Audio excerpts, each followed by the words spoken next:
In 1992, a commercial aircraft carrying 31 people left Ho Chi Minh City for the beach resort in Nha Trang. Two passengers were headed for a romantic getaway, unaware of the fateful moment that would shatter their dreams forever.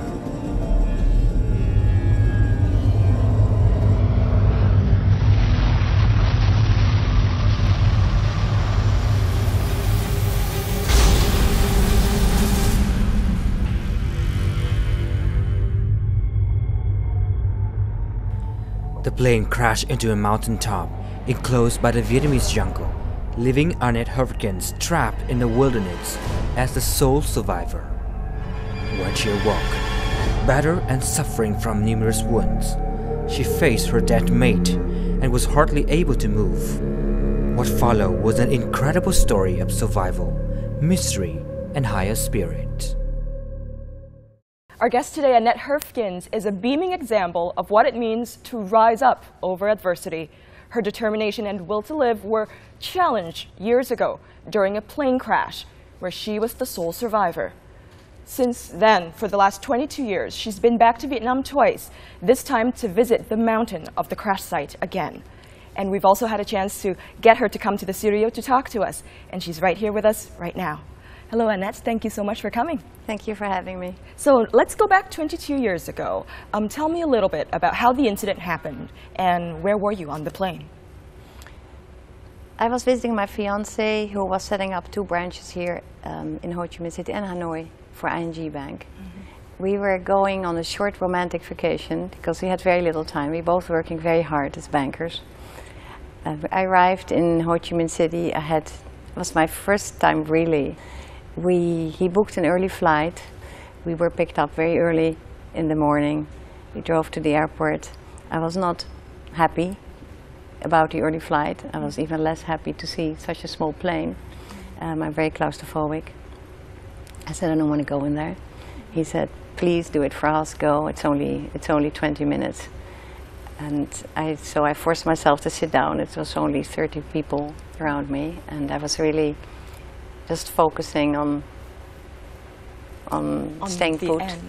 Yeah, on staying put. And so we took off, and after 20 minutes of citing poems and everything that I could think of, not to get scared and more claustrophobic, we did not go down. And he said, no, in fact, I cheated you into believing the flight was 55 minutes, 20 minutes instead of 55.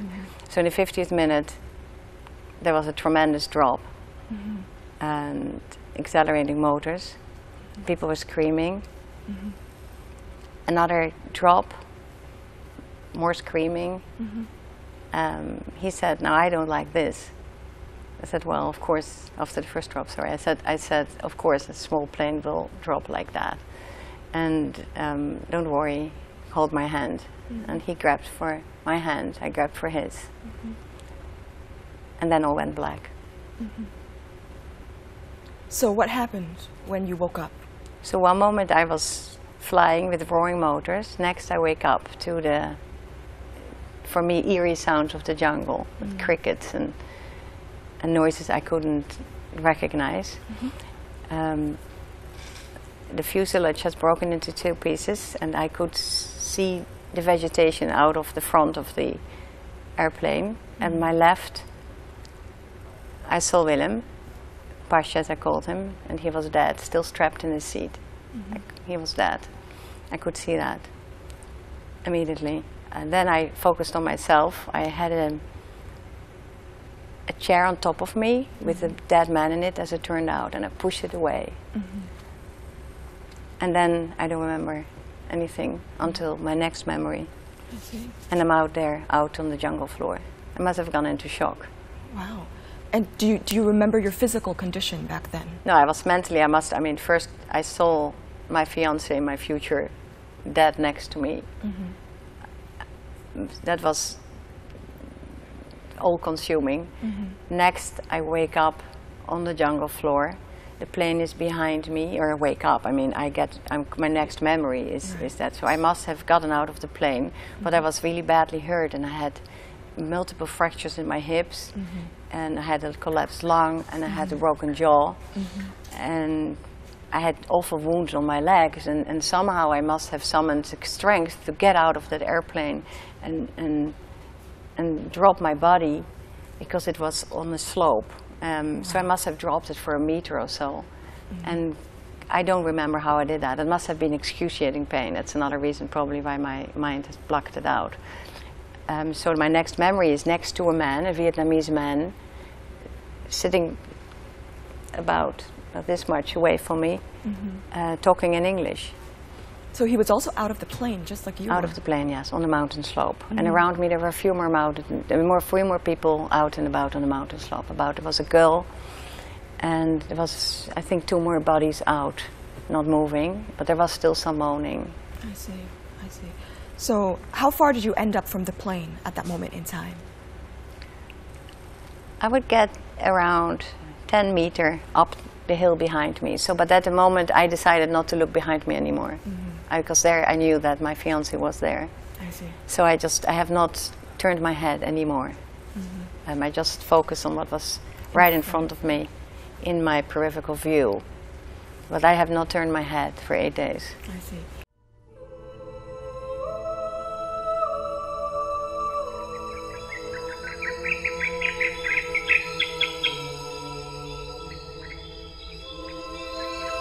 In the middle of the jungle, everything hurts. I can't move. My right foot is covered in blood. But the worst side is in my shin. I can see the bone. 4 inches of bluish bone stick out through layers of flesh. Then I see Pasha across the aisle. He is lying in his seat, which is somehow flipped backward. He has a smile on his lips, a sweet little smile. He is dead.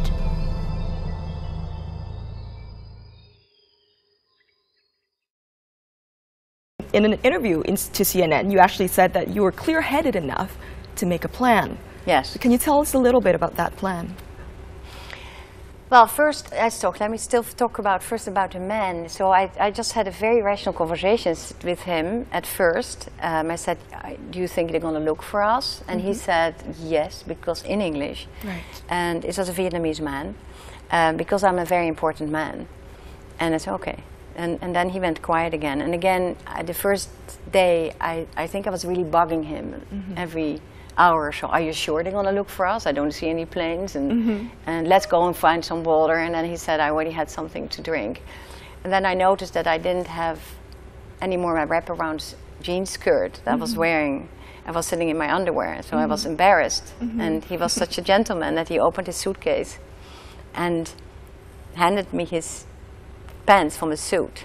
And I had to put that on, and that was really, really painful, because like, I had 12 fractures in my hip and the lung, and it was. But I did that because, of course, appearances, calling up appearances. I'm sitting next to a gentleman in the jungle, so I did do that, and then he retreated more and more into himself and in his wounds, and he would not answer me anymore. And by the end of the first day, he died. He had died. I see. And then I realized how alone I was, and I'd never been so entirely alone. And then the sun set, and it got dark, and I really just accepted my situation. I was not in making a plan yet. I said, okay, it's night now, you have to go to sleep. I see. Did anything memorable happen on the second day for you on that mountain? Well, the second day is when I start making, I start making a plan at some point. You have to read the book exactly when and where. So I just also, and how. But I'd really realized at some point how important it was to be there alive, and that I had to get some water, and that I had more water than food. So I had to make a plan to get water, to get rainwater. And then I started moving. Also, the smell became unbearable. Right. And the man next to me was eaten alive by the insects, and I just had to move away from him. And that's when I decided to make a plan and get myself rainwater. So on the 8th day you were rescued. What were you doing? What happened before the 8th day?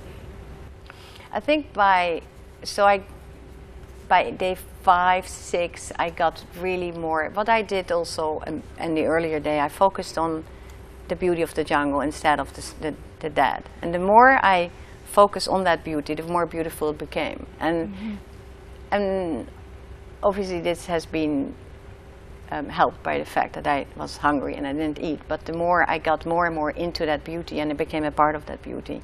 And the more details. So it was really, I go looking more and more in depth at a drop of water on a leaf, on the flower. I was really focusing more and more on the little details. And even on the insects walking over me. At one point there was a centipede, and I just felt more and more as a part of the jungle, and I felt I was getting energy from the jungle, and it kept me going. Was that something that you did consciously, or did it something that just came naturally as you started to let go and started to look at the jungle around you? No, I say first it was mind over matter, and then it was heart over mind. I see. It really, so I think by controlling my emotions and by controlling my mind, not letting it run off in what-if scenarios, I was capable to listen to my instincts and to my heart. Yeah. And then I really believe that. So let's go back a little bit on the several days before the 8th day. How did you keep track of time? Did you look at the sun? Did you look at night? Were you aware of how many days had passed? Well, at first the gentleman next to me had a watch, and I was looking at that watch every hour. Oh, wow. And that's why I said another hour passed and they're still not looking for us. And day 2 I did the same. But then when I realized I had to move away from him also to get the water, I just started to count night after night, day after day. I was counting the days. I had little else to do. So. And was your count accurate? I believe it was. The last 2 days might have been a bit blurred because I saw men definitely the day before I was rescued. And I saw men standing looking at me dressed in orange. And I was not 100% sure if I couldn't believe my own eyes, literally. And he got me back into reality more than anything. And then I started feeling my pain again. And I yelled at him in all languages that I could think of. But he was just standing there. And looking at you. And looking back at me and staring at me. And I was not doing anything. Right. So then, a rational person I am, I said, well, I must invent him. So I'm inventing people now. But at the same time, I did realize that I was back into reality because everything hurt so much. And I had to give up a little bit on this beautiful state of mind that I was before. So that was an open question for me.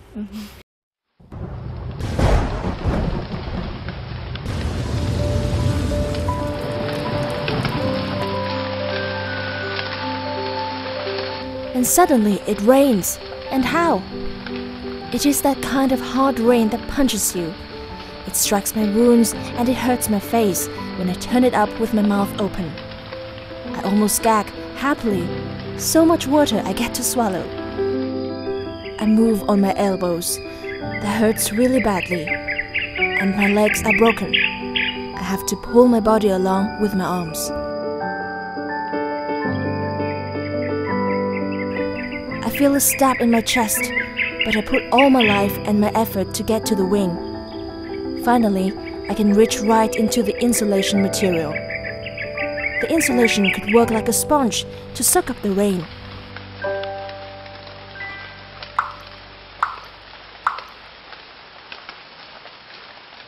So what helped you, in your opinion, survive? What helped you to survive all the way until the 8th day, the day that you were rescued?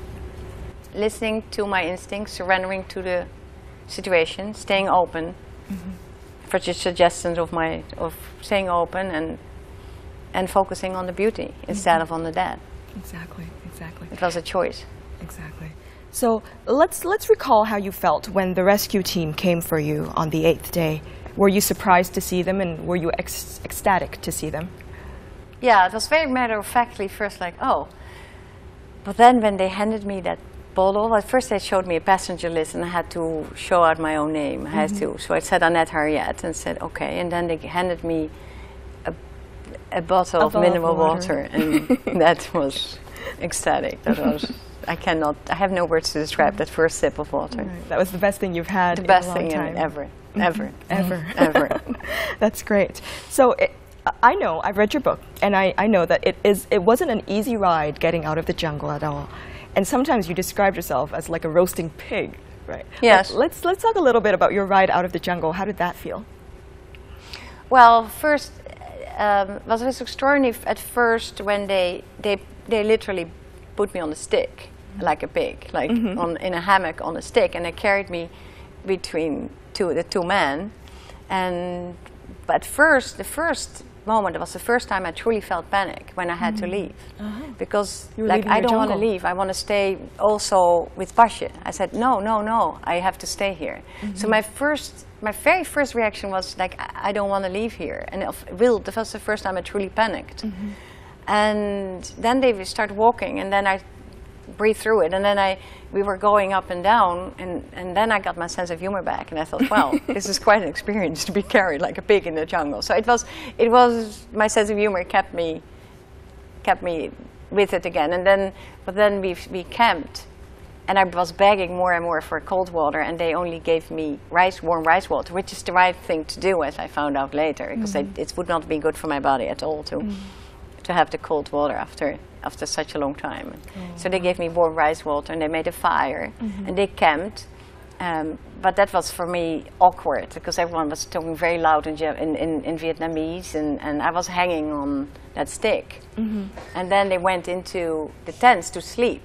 And now, all of a sudden, I'm like half civilized, and I had to sleep on the stick and outside in the rain. And that's when that part, I didn't like that very much. I see.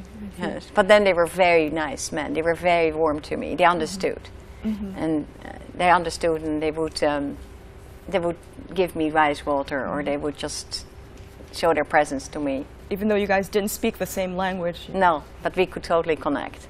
And I wanted to smoke. They were smoking, and I wanted to smoke, so I did like that. I said, no. And then they had to laugh. That I knew that it was not good for me. Right. And they said no. And we had exchanges. We had multiple, very warm exchanges. 22 years ago, Annette Herfkens was a young, beautiful, and accomplished Dutch woman. At 31 years of age, Annette seemed to have everything that epitomized the perfect life. A prestigious job at one of the world's leading banks, a very high income, a passion for trading international bonds, frequent jet setting across the world, and a first love spanning 13 years. Annette was the subject of much envy and admiration. But then disaster struck, and everything was turned upside down. Annette had to struggle for her life.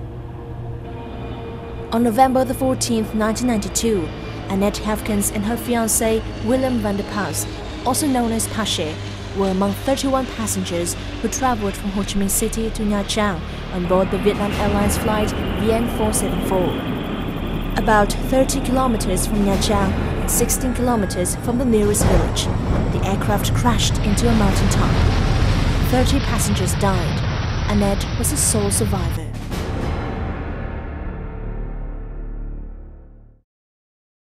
How long did it take you to get back to normal life once you got back to the Netherlands? We flew back, the accident was November 14. 3 weeks later we flew from Singapore to Amsterdam. It took about 3 weeks to put myself together, I think. I mean, I had all those fractures, I had skin rafts, I had the jaw, where there was screws in my jaw that had to be removed, and I had to walk with that for another half a year or so, and I had to continuously have plastic surgery for those wounds, but I did fly back to Madrid. My first steps were on January 1st, which is 6 weeks later. And wow, that's a month and a half later. Month and a half, yeah, everything grew back together. I drank lots of milk. and then we flew back together with Jamie. He picked me up to fly back to Madrid mid-January. So look, 2 months later I went. And you were starting work 2 months after the accident happened. Wow. Yeah, that was my life. Yeah, you did say that you weren't willing to give up, you know, your career, your life, that you still had. That's what I had left. Right. Yeah. Right. So, is it right to say that the accident has changed your life in a way that you could never imagined it Of would course, have I mean, happened. 1 minute you have a fiancé in a future, and it was for me all about him, losing him, losing my mate, my future. Yes, that's always for my life will be before and after the accident. I see. So, how do you view the meaning of life, or how do you just view life in general after the accident? After the accident, I just took it the same as it was before. Like shit happens, Right. and it happened to me, and I had to, and I didn't feel so different than other widows. For me, it doesn't matter how he died. The fact that he died was Exactly. most important. So I didn't focus so much on all the drama of what I just missed him, and I felt like so many other widows in the world at the same time, and I didn't feel special for that. I see. I felt actually connected to those other widows, if anything. So for me, it was being widowed. Everything else was. At the same time, I did have that beautiful experience, but that was for me death. I see. Death was beautiful at that point. Living was more difficult. And go back to the life. And so people ask me whether I felt guilty for surviving. I said, well, truly, I thought the surviving part was the hard part. On August 12, 2014, the Vietnamese translated version of Annette's book, Turbulence, A True Story of Survival, was launched in Ho Chi Minh City. At the book launch, Annette had a chance to meet 4 very special women. We'll take a look at who they are and how that meeting went. When Annette Herfkens was rescued and brought to Ho Chi Minh City for treatment, she was not yet aware that upon the crash of the Yak 40, the rescue helicopter Mi-8 was ordered to travel from Nha Trang airport to the mountains. It also crashed on Ô Kha mountain, only 5 kilometers from the Yak 40 crash site. All 7 crew members died. 22 years later, at the launch of her book in Ho Chi Minh City, Annette met Nguyễn Thị Lan for the first time. Lan's husband, Nguyễn Quang Vinh, was the pilot in command on the rescue helicopter Mi-8. He died trying to approach and rescue Annette. Và khi anh hy sinh thì cũng không được may mắn như cái tổ bay trước là phải 1 tháng sau mới tìm thấy. Vì 1 tháng đó nằm ở trong rừng. Với những người tuổi trẻ như tôi thì sự năm đó tôi là 26 tuổi và tôi cũng đang mang bầu đứa con đầu lòng của chúng tôi. Đi đó cháu được 5 tháng và trong cái sự chờ đợi, hồi hộp và không biết là chồng mình như thế nào, có được sống sót như may mắn như chị Annette hay không, thì đó là cả một cái khoảng thời gian dài đằng đẵng với tôi 1 tháng, cảm tưởng như là cả một cái năm trời. At the book launch, First News also gave Annette the chance to meet 3 other widows of that fateful flight. They are Hồ Thu Thủy, the wife of pilot Lưu Công Lương, Phan Thị Ngọc Khánh, the wife of co-pilot Chu Minh Đông, and Hồ Thị Thanh Vân, the wife of mechanic Dương Công Sử. Their husbands were all crew members on the Yak 40 flight which carried Annette. Mỗi một lần có những chuyến máy bay rơi thì lòng của bọn tôi đều rất là chia sẻ để những cái nỗi đau đó, chia sẻ và thông cảm những nỗi đau mất mát của những người đã bị nạn trên các chuyến bay. Và những lúc đó bọn tôi cũng nghĩ là chắc người ta cũng rất là mơ hồ giống mình. Cách đây mấy chục năm trước, khi mà mình 22 năm mình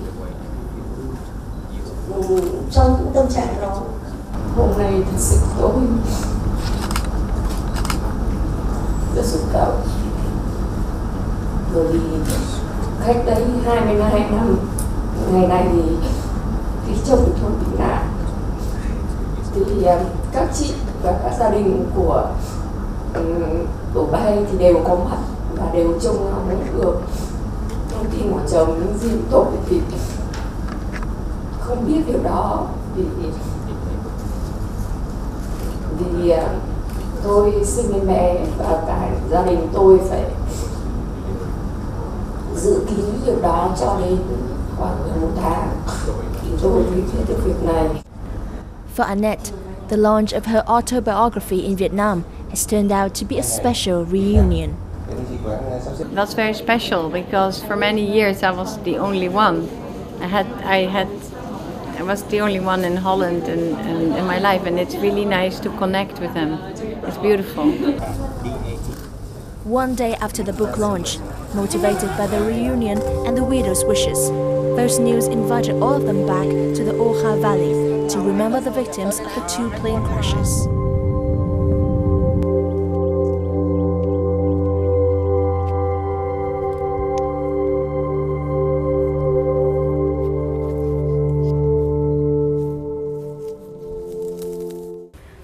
Annette, so tell us a little bit about your meeting with those 4 women and how did you feel?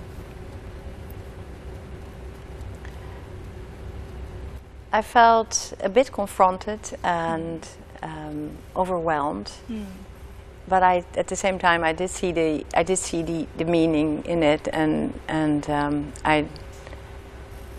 I'm really happy that we did it, and really happy that we had the opportunity to connect together. So I have to ask you a question. So how did you actually hear about the fate of MI8, the plane that came to rescue you?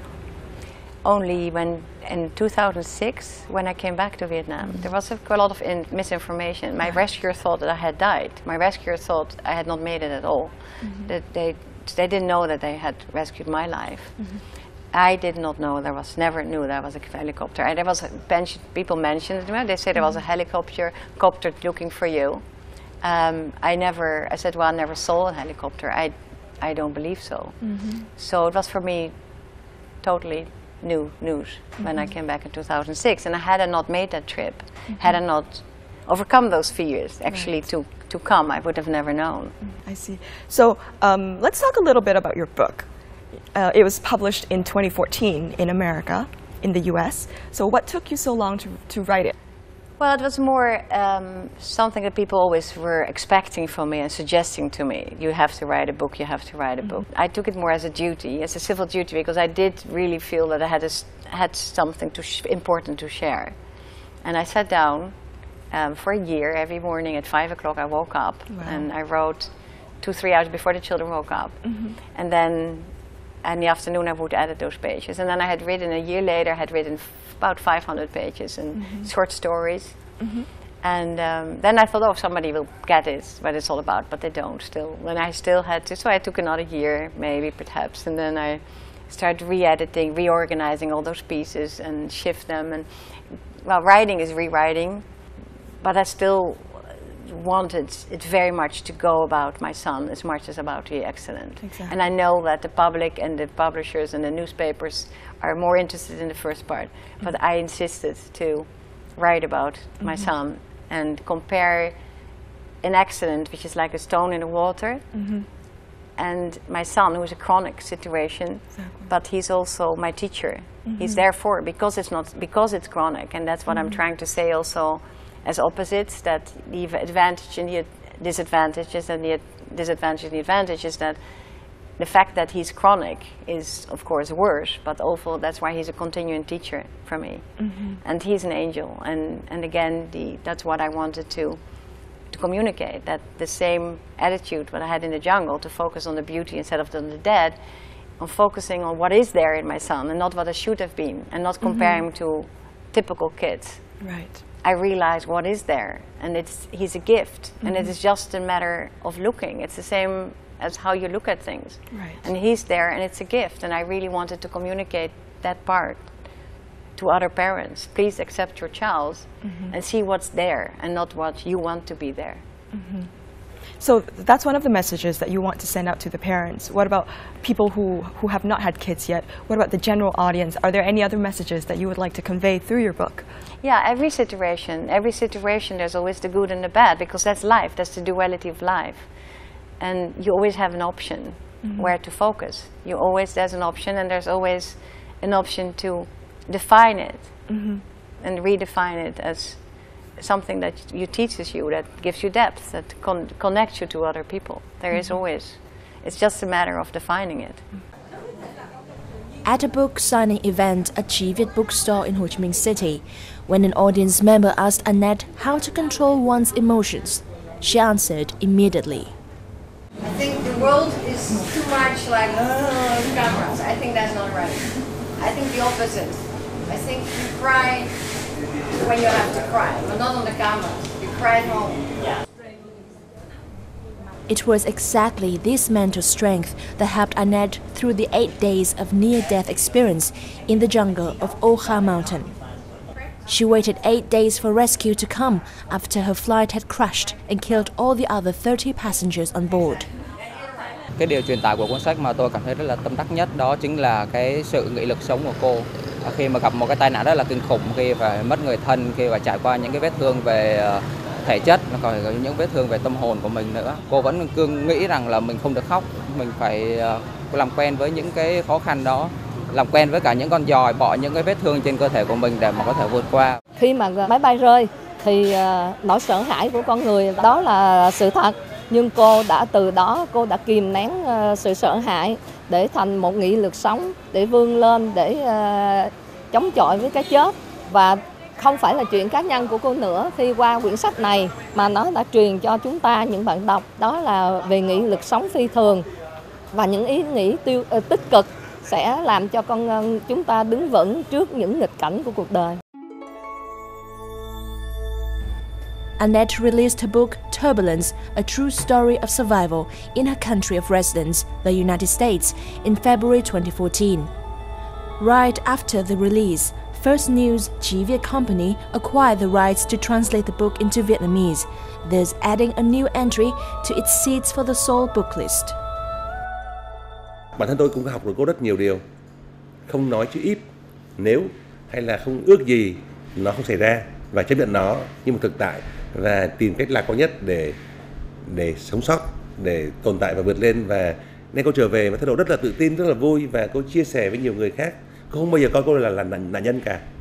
Đó là một cách rất hay của sự cho đi hơn là mong muốn được nhận. Annette's 300-page-long autobiography was translated by Andian within 1 month, during which the world was shocked by a series of tragic plane crashes. Như tác giả cũng đã chia sẻ chỉ là trong những lần sang Việt Nam, trong những lần này sang Việt Nam thì hãy biết sống cho trọn với hiện tại, thì tôi nghĩ đó là cái thông điệp mà tôi đồng cảm với tác giả nhất. Thì bởi vì cuộc đời thì ai cũng nghĩ là dài lắm, nhưng mà chỉ vì một tai nạn thôi thì nó trở nên chóng vánh vô cùng. After Vietnam, Annette plans to release the book in her native country, the Netherlands, followed by China and a number of other Asian countries, before launching a Spanish-language edition in South America. With her life story, she wants to convey a message of love, of gains and losses. I want to tell people not to fear, because if all fear is rooted in death, you might as well not fear. Because my worst fears came true, and it turns out beautiful. The other worst fear, I always was afraid to have an autistic child. I somehow really was afraid of that, and I have an autistic child, and he turned out to be my Buddha, my teacher. He's my teacher, and he's a gift. So both my fears came true, and both turned out to be a gift.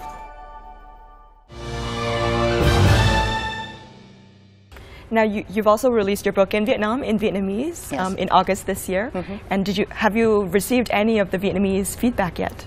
Yeah, I believe that it's well. I think the Vietnamese recognize the perseverance part, the against all odds, the making it under circumstances and difficult circumstances, because obviously they are the example themselves of such strength and under adverse circumstances.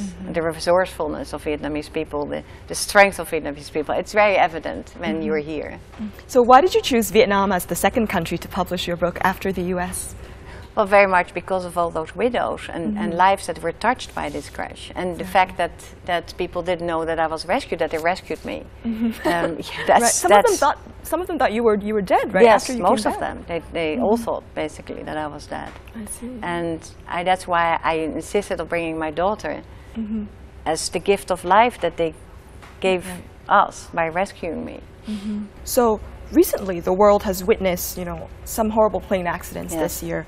What do you hope to say to the family members of the victims on board? but I feel for them because they don't know where the bodies are. Right. Or at least they have found some bodies now, of course, from Ukraine and transporting, but that part was really difficult to deal with for families, because you really need that closure. That is really true. You need that body of your loved one, and no, it's there. And so I just feel for them very, very much in that, and I feel for them. So during her trip back to Vietnam this time, Annette has brought her daughter back to Ô Kha mountain, the site of the crash in 1992. Let's take a look at their journey down that fateful memory lane. This is the second time in 22 years that Annette has been reunited with her rescuer, Van Hạnh. Hạnh was the person who discovered Annette near the crash site on the Ô Kha mountain in Khánh Hòa province. I'm so happy to see you. Thank you, thank you. I hardly ever cry, but I really feel like crying now. This is my daughter. Thank you for my daughter. Thank you for saving my life. Thank She's so big now. Do we look alike, right? Yeah. Thank you. Now 55 years of age, Van Hạnh was the head of the Sơn Trung Commune's public security force. He still clearly remembers the moment when he found Annette in the jungle. Bốn anh em chạy lên bắt đầu là có một cây ngã, mà bởi vì là cái quạt máy bay á, nó chặt cây ngã luôn. Bắt đầu là chúng bước lên rồi bắt đầu bước lên trên cây ngã.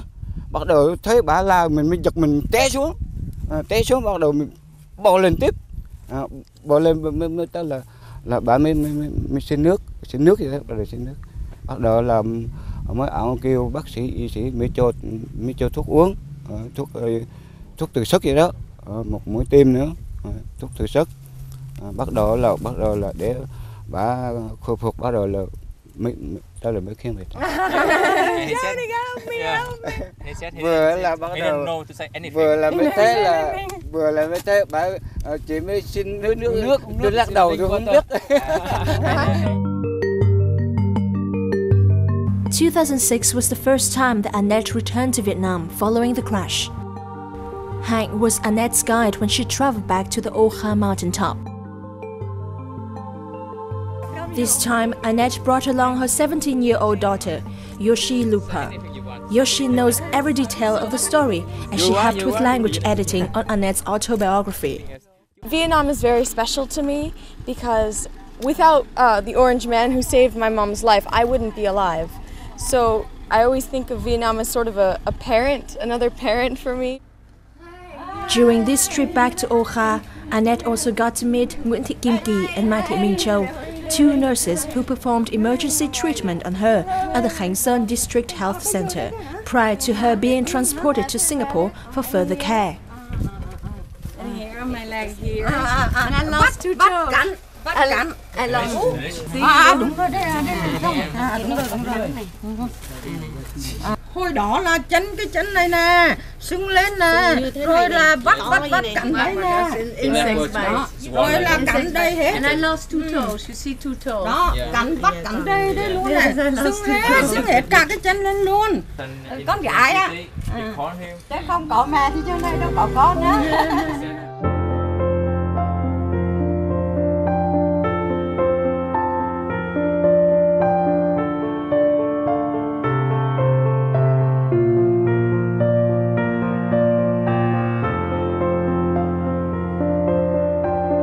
Annette returned to Vietnam in 2006 to remember those who died.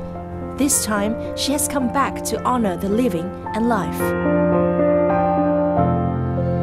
Vietnam is the country where I lost so much, but then again I gained so much too. I gained so much, and I feel now connected to the Vietnamese people. I had a beautiful experience on the mountain, a beautiful experience, a near-death experience, and dying was beautiful, and I took that with me. And then later I connected to my rescuers, and I'm so happy. Those two messages I want to my daughter, to connect this way and to connect this way. That's my message. Annette's daughter is also with us here in the studio. Hi Yoshi, how are you today? Hi, I'm good. So tell us a little bit about your trip to Ô Kha mountain with your mother. Well, it was emotional and it was very surreal because this story I know very well. Even before I helped edit the book, it was a story that I always told to my friends because it was very cool. It all became very, very real for me to see the mountain and say like, wow, I said, wow, Mom, you were there for 8 days and like looking at the same mountain, and it all became very real for me and the book really came to life. We met the orange man, the one who first saw my mom, and that was incredible. I've heard so much about him and the orange man. And his mystery as well? Yeah, he's kind of the climax of the story whenever someone says it. And then there was the orange man. So, and my mom has already told me how special he was, and I was kind of like, okay, yeah, he found you first. Like, I get it.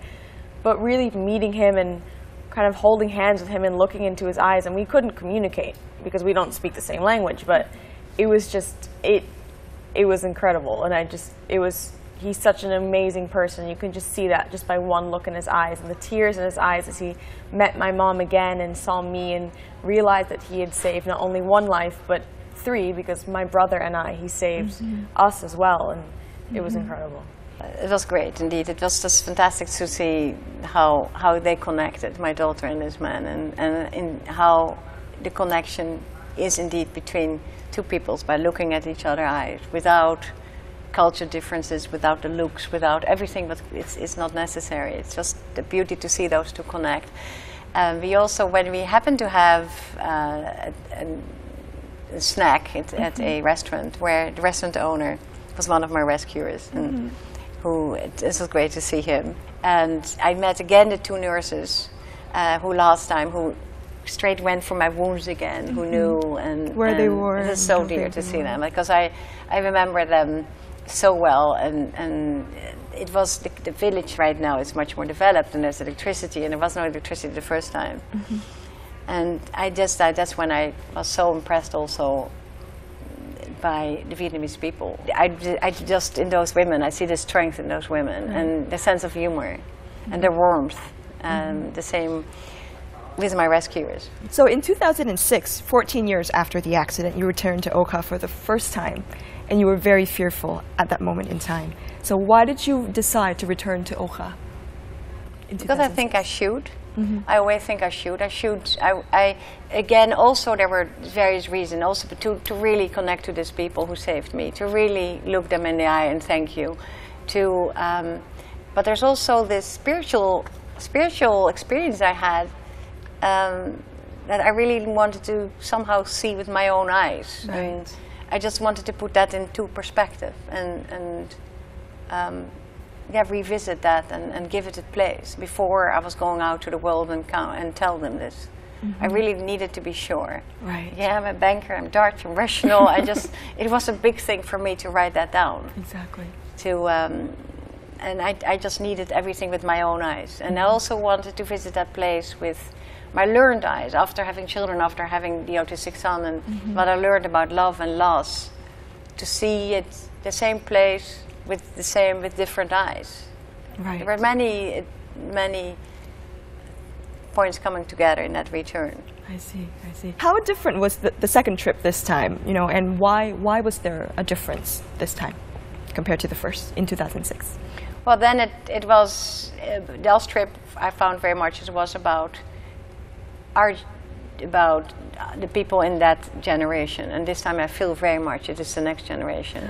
And I love that. I love that she's connected on Facebook with the daughter of the pilot who died rescuing me, and also with the daughter of Mr. Tan, my favorite person of Vietnam Airlines. Mr. Tan went with me up the mountain in 2006, and he's a beautiful man.